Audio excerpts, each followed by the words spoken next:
magkakaroon na ng boses ang taong bayan at may impluwensya na rin ang gobyerno sa mga desisyon ng National Grid Corporation of the Philippines o NGCP.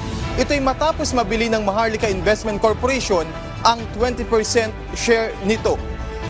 Higit isang taon matapos maitatag ang Maharlika Investment Fund na pinamamahalaan ng Maharlika Investment Corporation na isagawa ang pinakaunang pamumuhunan nito.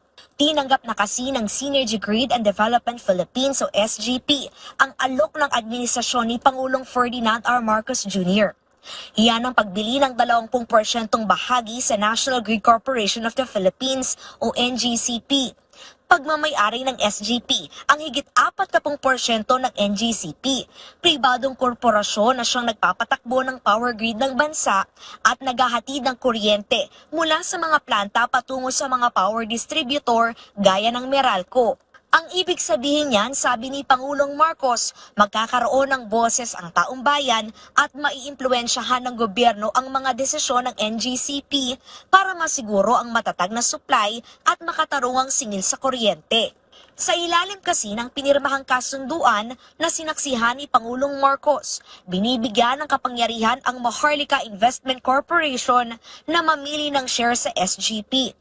Magkakaroon din ng gobyerno ng 2 pwesto sa board ng parehong SGP at NGCP. Bukod sa makatutulong sa supply at presyo ng kuryente, inaasahan ding makapag-aambag ito sa paglago ng Maharlika Investment Fund.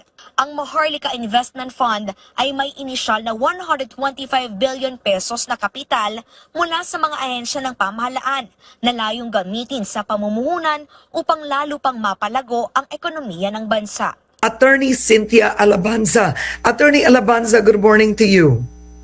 Good morning, Karen. All right, let's start first with, you have Chinese nationals who are members of the board who weren't able to attend the hearing. That's correct? Yes, that's correct. Okay, and how many are they and will they be attending? The State Grid of China Corporation, our foreign technical partner, owns 40% of NGCP, and because they own 40%, they are entitled to 40% representation of our 10-man board. So there are 4 out of the 10 members of the board of directors who are nominees of our foreign technical partner. Okay, and will they be attending? You know, I can't speak for them, so I'm not sure when they will be back and whether they plan to attend in person. But certainly, I think they have received already the invitation from Congress. Okay, and the Filipino personalities, which is Henry Big Boy C. Jr., Mr. Robert Cuyuto, they also didn't attend the hearing. Yeah, Mr. Big Boy wanted to attend. However, he had an earlier commitment that morning. And actually, until the very last minute, we were prepared for him to arrive. However, that morning meeting stretched on. But the rest of the executive committee and the rest of the executives were there. The president of SGP, who is also a director of NGCP, Paul Sagay, was there. Anthony Almeda was there, as well as the rest of the management team. Okay, and have they been subpoenaed to attend? I'm curious because at the end of the day, you've seen how the House can hardline and they can go quite extreme when they feel they can issue contempt orders at one point. You've seen them do it. So do you advise Mr. C, Mr. Cuyuto, the Chinese owners to attend? You know, we have seen the Congress move in that manner, and they have received invitations. And, you know, Karen, from the very beginning, NGCP has always we've never shirked any opportunity to explain all the controversy surrounding our operations. However, I really leave it up to the individual members of the board, because the invitation did say they were invited or their representatives. So, you know, I really leave it to them and their better judgment on whether to attend themselves or send representatives. All right, so let's talk about just quickly and specifically some of the issues discussed. Transco was at the hearing, and Transco attributes the NGCP's project delays of course, generally regulatory practices, and also the as-spent approach of NGCP to rising transmission rates as one of the factors. So let's start with this first.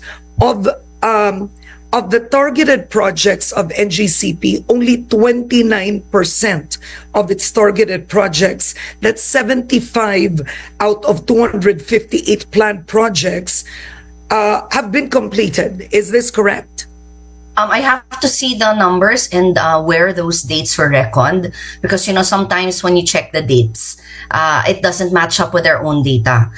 Because we also want to underline, and this is something we've said repeatedly, is that NGCPS, there are many ways we can improve what we do, but a vast majority of the delay really comes from external forces. One of them, the biggest cause for delay here really is regulatory delay. Let's not talk about anymore the third regulatory period, which is delayed for almost a decade.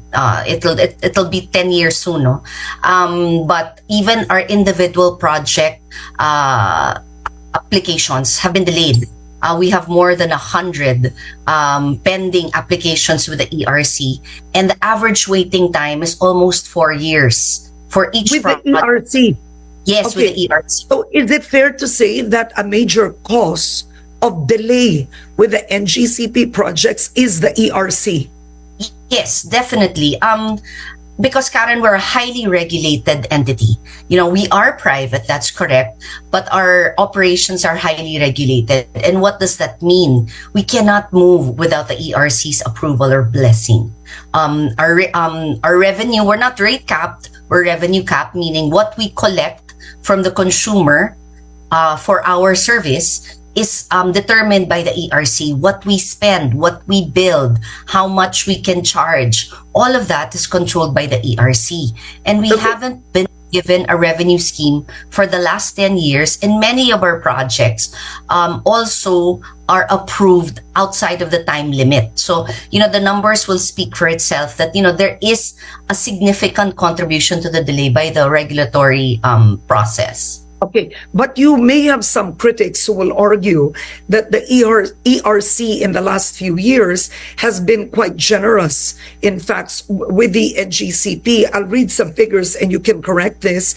Transco has criticized the NGCP that you've only utilized 10% of your capex, and the ERC has even allowed NGCP to recover your capex expenses once you've incurred it, regardless whether the projects are commissioned or operational. So, number one, have you only spent 10% of your capex? I don't know where that proportion is coming from, because like I've said, we haven't gotten the spending plan since 2016. The last time we had a regulatory reset that was approved was for the period 2011 to 2015, which means that process was undertaken in 2009, 2010. They were supposed to undertake a similar process in 2014, 2015 for the next period, which ended in 2020, but they haven't. So I'm not sure where the 10% is from. Yeah, I mean, Attorney Alabanza, if you're not sure where the 10% is from, then how much has NGCP spent out of it? How much have you utilized? Yeah, that's it. We can't have a proportion in utilization because there is no base case. What we are saying that even though we haven't been given a definite revenue stream, we have continued to spend.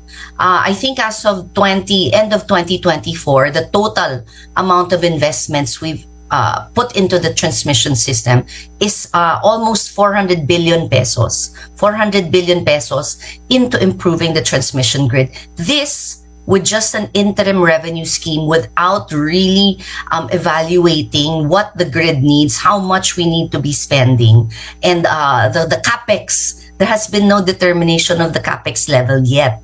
That's why I'm very... Attorney, isn't this alarming? I mean, is this a way to run a business? No, it is alarming, and it's not going to be sustainable for NGCP, which is why we are asking the ERC for a fair return on our investment. We have been waiting for this process for a very long time. In fact, in 2014, when they failed to issue what they call an issues paper, we took it upon ourselves to jumpstart the project and issue that paper because it is something that we need in order to pursue our mandate. But they didn't. In 2020, when the fourth regulatory period ended, there was no such reset undertaken. But we continued to build and we continued to spend despite the lack of support from the regulatory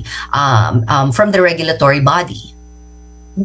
Okay, and so you don't have those figures yet, and you are saying the ERC is the determining factor for this, right? You've stated that. The Yes. ERC, Yes, because effect spending, basically, Karen, ERC. Go on. Basically, Karen, it's 10% of what? The baseline has not been determined. So I don't know where they pulled out 10% because the baseline has not been determined by the ERC. Okay, now, when did Mr. Henry C. Jr. take over NGCP? What year? I think it was in 2010. Okay, so it's all right. It's more now than 10. 14 years at the helm of NGCP. This is fair. NGCP's been in operations for since 2009. Mr. C bought into Mr. Razon's shares in 2010. So yes, Mr. C has been in the executive, not in the. He was actually president and CEO for a time. I'm not quite sure when he stepped down, but he is still an active member of the board ever since he stepped in the company. All right. And the reason I'm asking this, because the figures that were given in the lower house is the NGCP completed much of the other projects within the 2023-2024. They call it beyond the fourth regulatory period. And your projects have maximum delays exceeding 9 years. So with your 58 ongoing projects, what was talked about in the hearing is 75% are also delayed with a maximum delay again of 9 years. So where is the delay coming from? Is it this leadership or even before? I really can't pinpoint because, I really have to go and sit down and see these numbers. Because I remember, when they flash it, it's very quick. There was one project that they claimed was in delay, the Northern Loop. And I was surprised because the Northern Loop was just recently approved by the ERC. And another one, the Batangas Mindoro, which I'm not sure if they claimed it as delayed, that was actually filed by the NGCP in 2011. But it remained enacted on for 10 years. And NGCP said, things have changed vastly in 10 years. We have to pull out this application and reapply it. So we reapplied for that same project in 2021, but it still took them 2 years to release the approval. We received the approval in February of 2023. Under the prevailing regulations, I think it's 270 days. So I am very saddened that this has devolved into finger pointing at this point. There are so many causes of delay, and NGCP has tried to do its best given what it has. But if we sit down and start counting delays, but do you all sit down? That's the question. The Transco, NGCP, the power generators, the distributor, which is Meralco, do you all sit together? Do you all have targets together? Actually, that's one of the frustrating parts of this whole mess. We do sit down, we do report, but instead of being a collaborative effort, it sometimes turns into finger pointing. And then, especially when we go into public spaces, then there's so much mudslinging. And at the end of the day, this is a collaborative effort. Yes, NGCP is the transmission service provider, but we cannot accomplish this in a vacuum. And if you have to continue fighting, swimming upstream at every turn because you are being questioned for non-issues, then no work can get done. And, on a daily basis, we try to continue our work. Karen, 10 years that without a revenue stream, 10 years of interim revenues, that's never good for a business. But we continued to pursue our mandate. We continued to build. In fact, we have escalated the rate at which we build projects, not for the sole reason that the country needs it. You have a growing economy, you have a growing need for electricity. Therefore, you need more lines to carry that electricity to where it's needed. So, by any measure, if you have a growing need, then the support should also follow what your company needs. But we haven't seen that. Instead, where is the support lacking? Can you be specific? So, number one, you said number one, the ERC. You have projects that have been sitting, applications for 4 years. That's specific, right? Number two, you said another thing. You've said the ERC for essentially determining, right? Essentially revenue stream, just how much is your capex. You've said that. They have not released it. So that's quite specific. Where else isn't the NGCP getting support? I just want to add something about the ERC. They have, I think, approved 14 projects in 2023. But the amount of time remaining to us to pursue those projects sometimes is unreasonable. Like the last one, Lagindingan, that's a project in Mindanao. They left us 60 days to build that project. By any measure, that's not a fair number. You can't even build a house roughly most in 60 days. Now, can we do it? Yes, maybe, but it's very tight because we stuck our necks out knowing that the transmission system needed.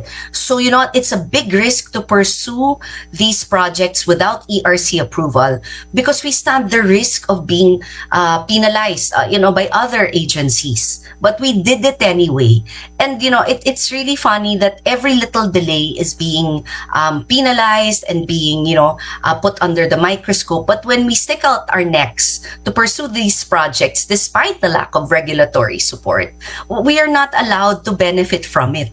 So, when that 60 days is up, what we did to pursue that, even though the regulatory body was delayed, we're not going to benefit from it. It's still going to be us delayed because they just gave us 60 days. So, that's a story that you can Is that the same so problem many projects. And attorney, is that the same problem you're facing with the new ERC head?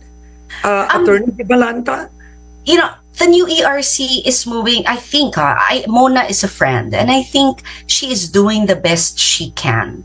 But when you start nitpicking on things that matter that in the larger scheme of things can be managed in a different way, then it becomes counterproductive. That's what we're saying, let us do our job. Give us the support. What's the support that we've needed? Karen, we've spoken so many times over the years, and it's the same thing I'm saying.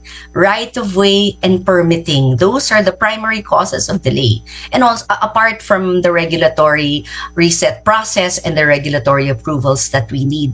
I have been to see, I think, 3 DILG secretaries in my entire career. And I help around with the projects as well. In Negros, I've seen 4 governors in the last 4 years. We try to pursue this, but we can't do it alone because we have to respond to the different regulations of all the LGUs. Yes, and I'm curious, isn't there already a law wherein when it comes to power and transmission, the state essentially supersedes?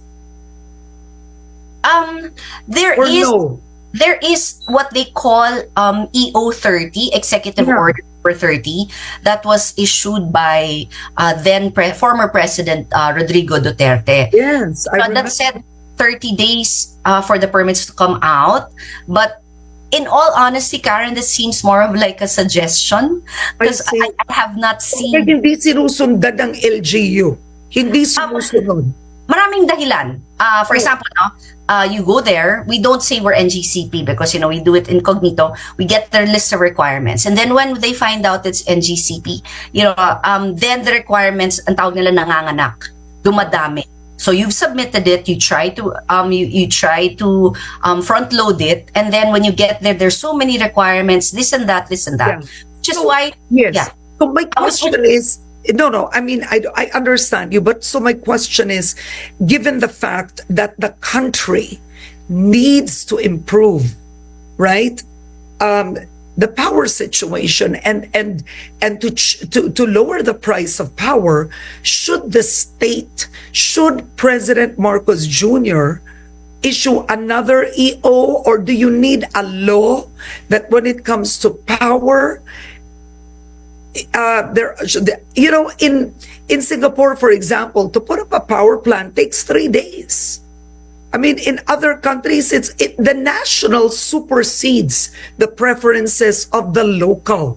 So yun ang tanong ko, what is needed? Do you believe, is it a law? Is it a new order from the president?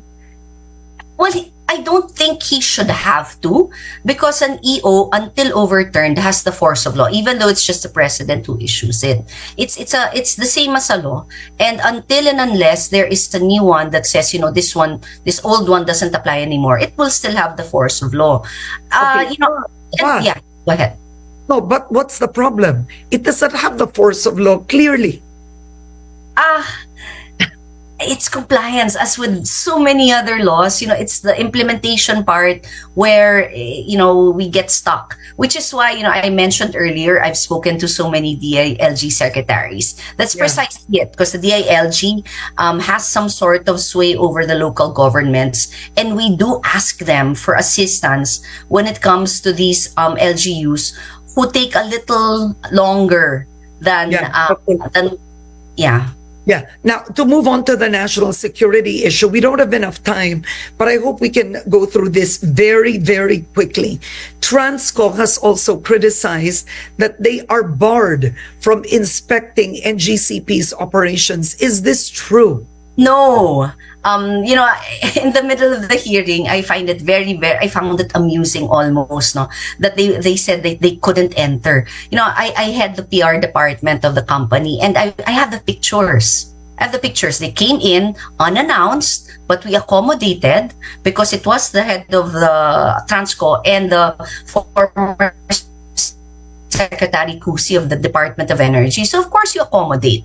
And not only, and then I heard Mr. Matibag say, we went to the monitor room. I go, that's not the monitoring room, sir. We explained that this is the system operations floor. This is where everything happens. In that secure area, even that building, I can't enter that building without going through security protocols, but we accommodated them.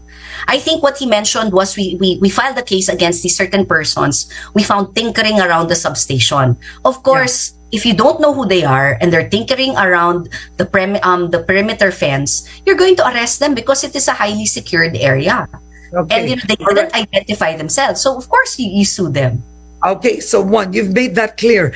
Another issue is, just quickly, they criticize that NGCP is using SCADA. So I'll just read this for our viewers. So that's a system, a supervisory control and data acquisition system supplied by the NARI Group, a Chinese IT infra provider.